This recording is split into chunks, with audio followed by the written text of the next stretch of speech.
Masak cumi dibikin kayak begini enak banget. Semua bahan lengkapnya aku tulis di kolom caption. Pertama, aku potong-potong dulu cuminya. Bebas ya, kalau mau dipotong bulat-bulat juga bisa. Aku potong begini biar bentuknya makin cantik dan makin selera deh makannya. Aku pakai pisau dari Idealif ya bun, dia tajam banget dan juga nggak akan terkelupas walaupun kita asah.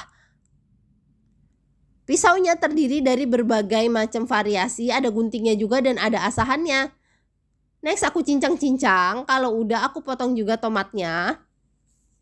Sayurannya sesuaikan dengan selera kalian masing-masing aja ya. Lalu aku siapkan kompor induksi dari Idealif. Dia ini elegan banget, pemakaiannya tinggal kita colokin aja deh. Terus dia juga touchscreen.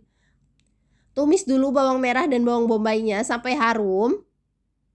Lalu masukkan bawang putih. Aku pakai di fry pan dari Idealif, dia anti lengket ya bun, dan juga diameternya 28 cm, gede banget.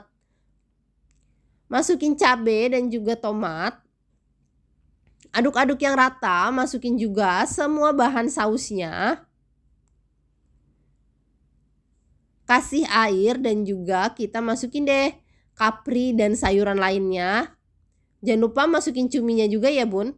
Kita masak sampai dia mateng, gak usah terlalu lama. Jangan lupa dikoreksi rasanya, kalau udah pas tinggal kita angkat. Jadi deh cumi saus merahnya ini enak banget disajiin pakai nasi hangat. Yuk bikin!